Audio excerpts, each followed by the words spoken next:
Jeff Salzman here, and welcome to the Daily Evolver. Today, I wanted to share some quick observations on a cultural meme that has been getting a nice bump in the last month or so.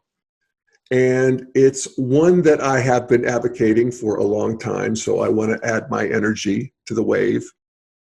And the cultural meme I'm talking about is a revalorization of the concept of progress.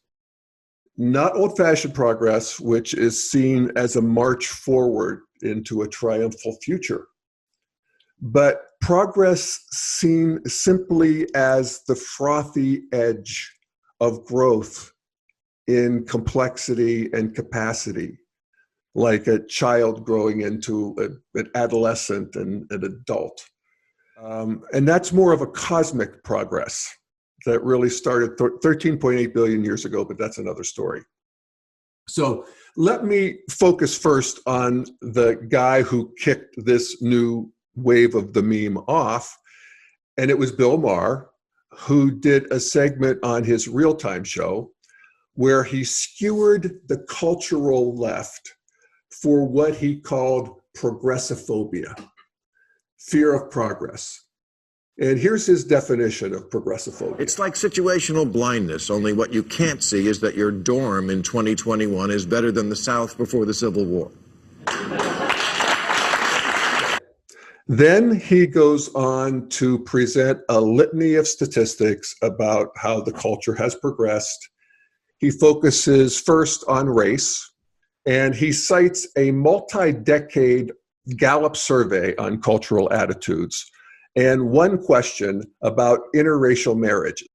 And in 1958, only 4% of the population approved of interracial marriage, 1958. In 2013, 87% did. And now Gallup has stopped even asking the question. He pointed out that an overwhelming majority of Americans say they want to live in a multiracial neighborhood. And I think that point really underscores a remarkable development in race relations. And I feel it myself in the last 20 years. The feeling of wanting to have cultural diversity in our lives. Evolutionarily, 50% of the population, maybe a little less, but a large portion of the population is ready for that. Monocultures are boring. And that's progress. That's evolutionary progress. And he drives the point home with what I think is a terrific example about the iconic TV show Friends that ruled TV land at the turn of the 2000s. And the 6 stars just had a reunion, and here's what he said about it. The Friends reunion we just had looked weird. Because if you even suggested a show today about 6 people, all of whom were straight and white, the network would laugh you out of the room and then cancel you on Twitter. So really, so true and so illustrative of the progress that the culture has made in the last 20 years. And then he goes on to, he puts in this disclaimer. He actually concedes a lot to green postmodernity, which is not like Bill, but here's what he said. He said, unfortunately, racism is still with us. We have the footage in housing, jobs, wealth, and equality. The legacy of injustice demands remedial action.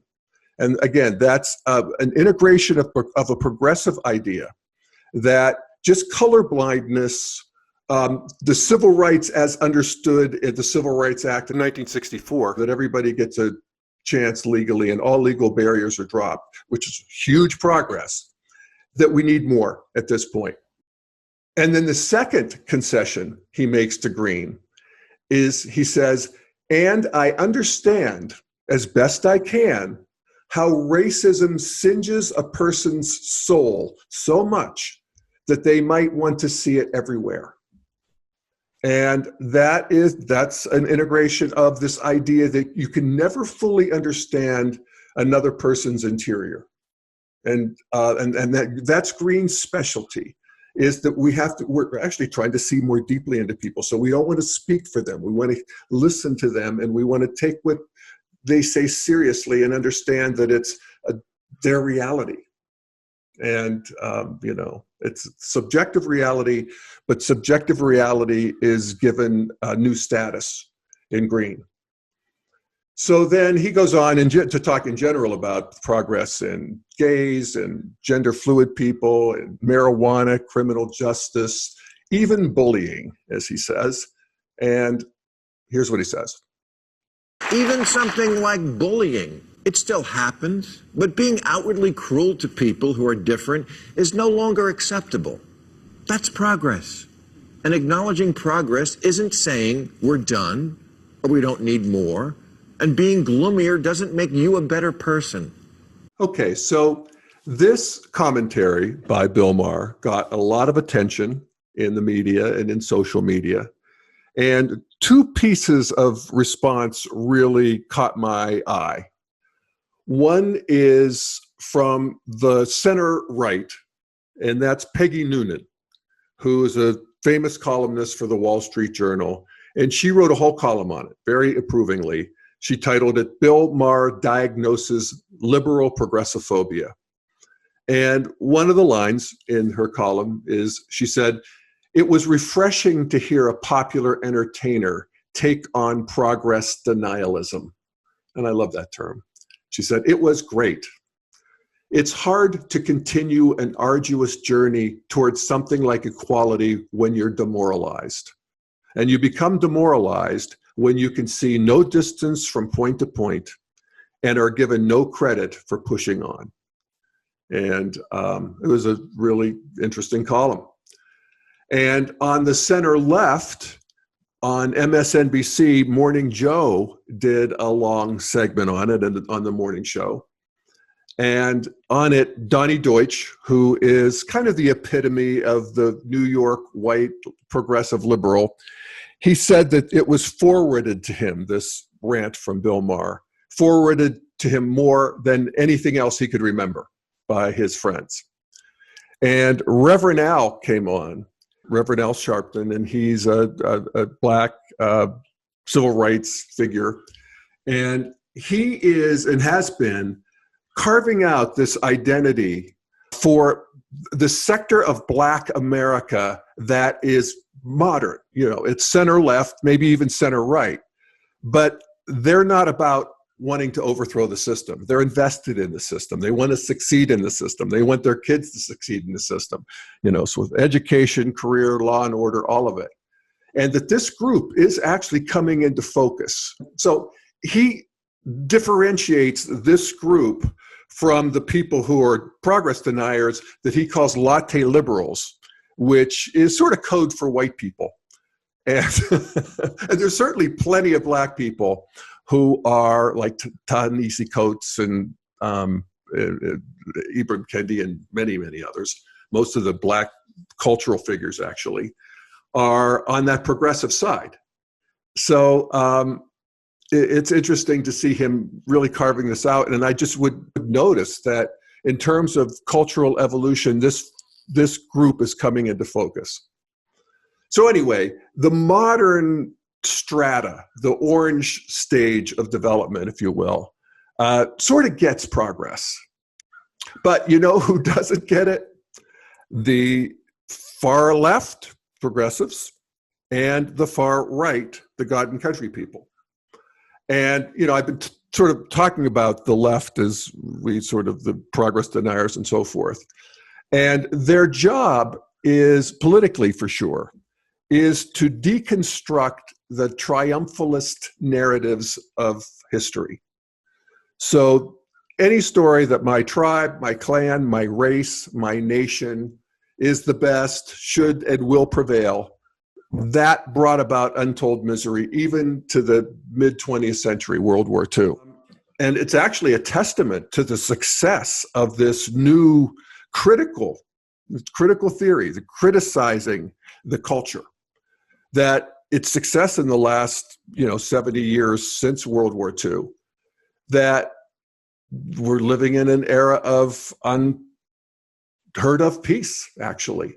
at least in the developed world and actually most of the world.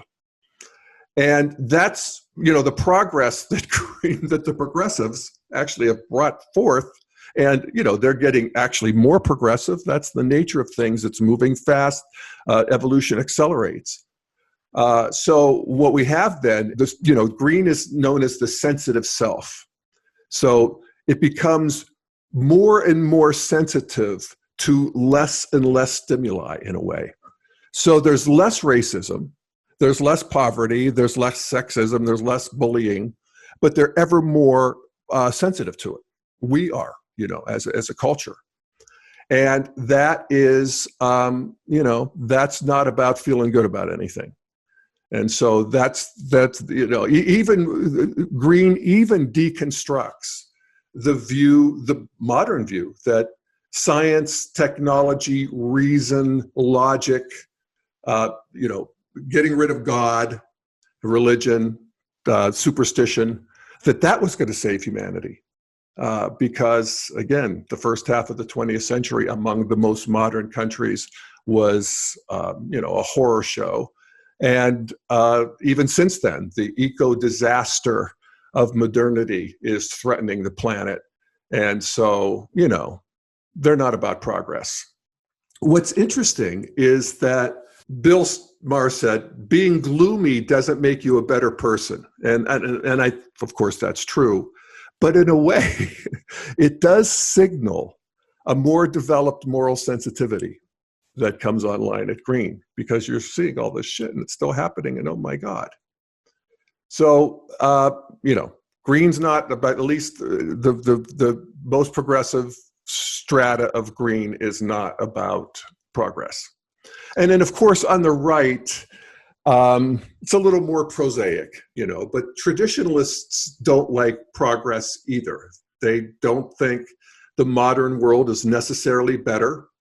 Then we lived in tight communities where men were men and women were women, and we were all the children of God. And now people move away from their families across the country, and we have this sexual revolution and gender fluidity and breakdown of traditional values. There's a price we pay for that. And they don't see any of it as progress. In fact, they see it as a fallen world, a sinful world, the world of samsara. The traditional East, traditional West have their different sort of flavors of it. But the only way out is through the purification of one's soul or karma into liberated or divine reality. So if you want progress, there's your progress. There's no progress in this wicked world, but there is if you go to heaven.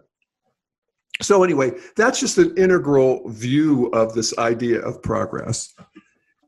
Integral comes along, and it, like I said, it revalorizes progress. And I think what Bill Maher has done and some of the reaction of it is actually a move into integral consciousness and a new understanding of progress being growth. It's built into the cosmos. And it's a funny thing about growth. I mean, you can see it in children that, is it a good thing? Is it a good thing that my wide-eyed and innocent 10-year-old turned into a withdrawn and sullen and depressed 13-year-old? No. I mean, it certainly does. Of course it is, because there's an added complexity, there's an added capacity, and, there's no real choice. We got to go with the system here. But yeah, it certainly doesn't look like progress. And so that's true of culture too, as it evolves. And I was struck by a comment that Matthew McConaughey made that got some attention in the last week or so. He's perhaps running for governor of Texas. He's a movie star. And he made the comment that, don't worry about all the back and forth in the culture war. That America is just going through puberty. And I think that's roughly right. I'd say maybe we're, a little later than puberty, but, late teens, early 20s, sophomore in college. We're sophomoric right now. But still, I I thought that was pretty good, caught my eye. So that's why I often say on the Daily Evolver that evolution is beautiful, but not pretty. And that is, if you get that, then you can have a whole new attitude around progress, and see that you're, just as we give up the magic of childhood until we get it back, in a trans-rational way, which is another story, but that's the nature of things. And so we can see that the biggest picture trajectory is that humanity is moving to ever higher stages of goodness, truth, and beauty. And that we are, as a species, of course, it's back and forth and it's not uniform by any means, but we are living ever more decent, humane, healthy, wealthy, free lives. And creativity abounds, and connectivity and community in the world sense is coming online. And so Integral does it drops the depression, I think. And, saying that things are better than ever does not mean that they're good there's no good. I often say that life is a evolving catastrophe. And we can see that in our personal growth, which often comes as a result of the things that we want the least, setbacks and knockdowns. And it's also true of the culture at large. And so while there's no good, there is better. And when you see the whole system as a moving, growing thing, you can see the better. And that brings on a sense of, not necessarily, I've never liked optimism, but faith. Faith in the continued unfolding of goodness, truth, and beauty. And that is a more heartening way to go. So I appreciate Bill Maher and all for bringing this up and giving it some juice. And I'm all for progress. 2 cheers for progress. Okay. All right. Well, thank you for listening to the Daily Evolver. And you can check me out on YouTube. Please subscribe and like me on Facebook. I never thought I'd say that, but do please like me. And follow me on Twitter. Okay, so thanks so much, folks. See you next time.